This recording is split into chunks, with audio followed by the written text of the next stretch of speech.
What's up guys, and I'm going to be making quite a different video today. It's going to be talking about if you bought Battlefield 4 kind of recently, you're not an old veteran, you didn't buy it way back in 2013, but you bought it within the last couple of months, and you don't have premium, but you want to buy a DLC because you're kind of getting bored of the original maps, which I can totally agree with you. Those maps are pretty shitty, except for some are pretty classic. But moving forward, this is about the DLCs and which ones should you buy and have the best money to game ratio or game time gameplay. So right off the bat, the first DLC is China Rising, which was released with Battlefield 4, which seems forever ago. Now China Rising is set in China. It's very tropical in a way. I mean, there's a lot of forest and the landscapes are kind of mountainous, some of them. One of them's a desert. I want to cut right to the chase. I don't really like China Rising. In fact, I've only played them a couple of times, and it's pretty much enough to get the whole feel for it. Usually some of these maps, they're pretty much made for all the Renaissance that you see on the top 10 plays. You'll see a lot of China Rising in those.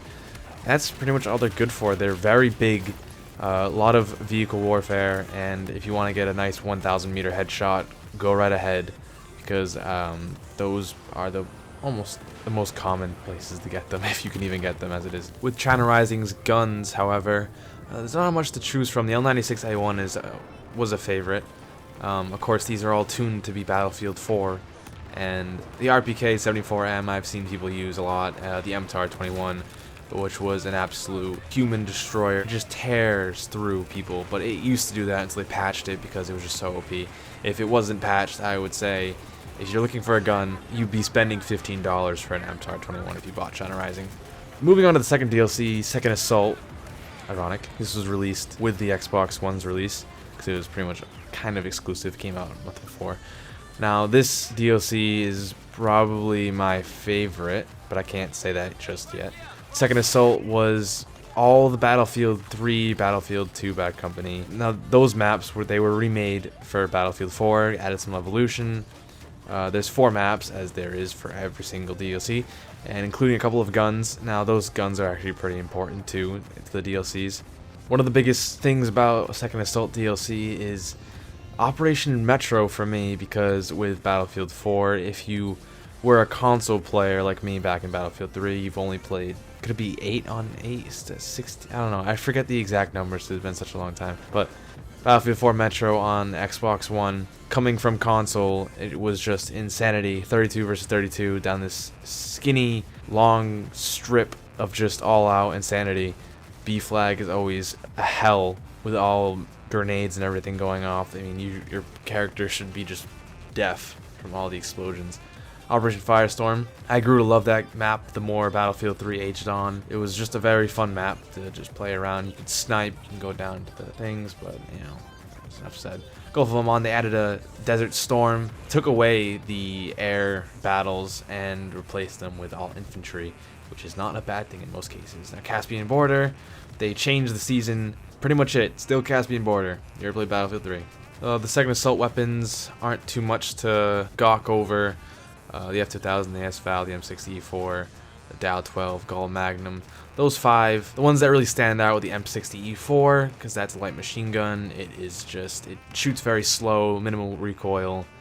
The Dow-12, you'll see kill you a lot with that gun, because it was a favorite back in Battlefield 3. Tuned for Battlefield 4, these people are going to kill you, but most of the time you're being killed by OP Battlefield 4 original weapons. Up next is Naval Strike DLC or Expanded Pack. This one brought a new mode. It was called Carrier Assault, which was a fan favorite. It was not called that back in Battlefield 2142. It's pretty much a mix between Rush and Conquest. It's quite fun, actually. It's different. Naval Strike, in the name, naval, a lot of water, a lot of boats. If you're into the naval battles, then Naval Strike is just the one you're looking for. The 4 maps they're pretty good. They're very well made. They are also very common between each other. Sometimes, I mean, how much diversity can you get with water? I mean, it's got to be an island. Some of them look like Paracel Storm, one of them at least. There are 2 that have mountains in the middle. One of them is actually a base that you can go underground and fight in there. One of them is just an uphill battle. The 5 weapons, I've not been killed by these a lot. The AWS light machine gun is what stands out for me, but other than that, there's really nothing there. Fourth DLC, Dragon's Teeth. This name does not correlate to the maps, but this is close range urban. It's what I actually wanted. Did they deliver, do I think? Not really. The maps are pretty, of course. This is Battlefield 4 Frostbite 3 engine we're talking about. It is very visually pleasing.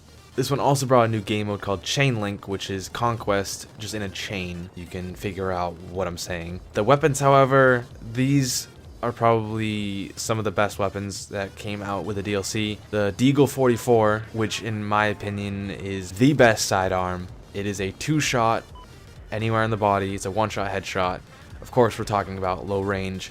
It can be up to 3. Very rarely will you ever land 3 shots. I don't even know why you'd be shooting a pistol at that kind of range anyways.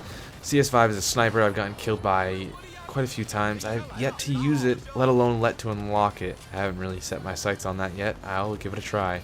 The MPX is a PDW that I don't know. This gun is just weird. It kills people very quickly. I am very surprised that not a lot of people are actually using it. Then again, Dragon's Teeth is... Then again, I don't know why people would spend $15 on a gun, but I know a couple people that have. The Bulldog Assault Rifle is... It's a medium type of gun. It's not great, it's not bad, it's just a gun you're going to use.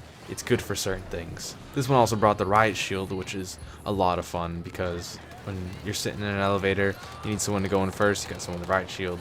It's very, very effective, but not something to kill people with. It is purely to help others. Now the final DLC, which was called Final Stand, I'm going to put air quotes around final DLC because DLCs are not stopped rolling out for Battlefield 4. They're going to be releasing a couple more to say, hey, thank you for playing Battlefield 4 for so long. They're changing some of the maps. Siege of Shanghai has been changed to a night backdrop, so it's completely changed the game. It's probably, you may or may not have actually seen the gameplays that have been playing on it on PC. It looks like a lot of fun, but that's for another video. We're talking about Final Stand right now, and this DLC is something that Battlefield deserved. It's snowy. That's the kind of person I am. I like the winter. 3 out of the 4 maps are snowy, besides Giants of Corellia, but all the maps have terrains that are mountainous. Hangar 21 is very unique because you have this huge outside battle going on with a massive hangar. And also to mention that Final Stand is set in the future, but not Call of Duty type future, a little bit before that, something realistic. It does have a railgun. Talking about weapons now. The railgun is called the Rorsch MK1. This gun is amazing. It is on all 4 maps. It is dropped in particular places, and I like it a lot. It kind of locks on to people more or less. It has a massive blast radius. It will take some time to getting used to because once you press the fire trigger, you can't stop it. It's just gonna go. Getting a no-scope with a railgun is pretty satisfying. And of course, the famous Phantom Bow was released with this DLC. Of course, you have to do the Phantom program things, all 4 of them. I have yet to get it. It is probably the coolest weapon in all of Battlefield 4. Most effective? Probably not. It also brought the most vehicles. It brought the snowmobile because this is the snow. It also brought a hover tank, which is pretty fucking sick. Now let's get down to the nitty gritty. Out of these 5 DLCs, and you have limited money to spend on a game, which one should you buy? Well, I'm gonna knock off 2 for you, unless you really want the guns that are in it. I'm gonna knock off China Rising and Dragon's Teeth. I do like the maps. They're fun to play on, but when you're thinking of money-wise, I don't think that they are worth it. So this leaves us with Second Assault, Naval Strike, and Final Stand. Second Assault is very, very, very, very fun to play on. Operation Metro is my map. I'm very close range infantry type style person. Naval Strike does have the new game mode, which adds variety to the game. Coming from my standpoint, I'm not much of a water battle person. Final Stand, this is their 5th DLC, so they have a lot of experience. They have taken a lot of what the forums and a lot of what people have said. They fixed things they did wrong in the previous 4, and they corrected upon everything. So Final Stand is definitely worth the $15. However, this also applies to you. You gotta think that what you want. Second Assault is old Battlefield 3 maps. That is definitely something if you're looking to play. If you miss those old maps and you want them to play, and you want them to be in Battlefield 4, definitely go for Second Assault. Naval Strike is by far the most different, but all 4 maps are pretty much the same. Sorry to say that, some of you may disagree with me. So Second Assault and Final Stand are the 2 DLCs that you want to fight over. If you're looking for 2 DLCs anyways, just buy these 2. If you're looking for 1, this is where it all comes down to personal taste. For me, I would probably have to say Second Assault, just because I'm a huge Battlefield 3 fan and I've spent most of my time playing Battlefield 3, and I really want to play the old maps. If you're new to Battlefield 4 and you did not play Battlefield 3, Final Stand is something you will be playing many rotations of. It never gets old. Each map is very big. That's a very key factor. They're very big, but there are also a lot of parts where the majority of the people will be in, and that will be in one area. Like, for example, on Hammerhead, it's a base within a hill, and most of the battles take place within that, and it's probably about the size of Operation Locker C flag to B flag, if you're thinking of the size. It's about that big. So it's kind of an Operation Locker in there. Then again, there's people outside, so take away the people.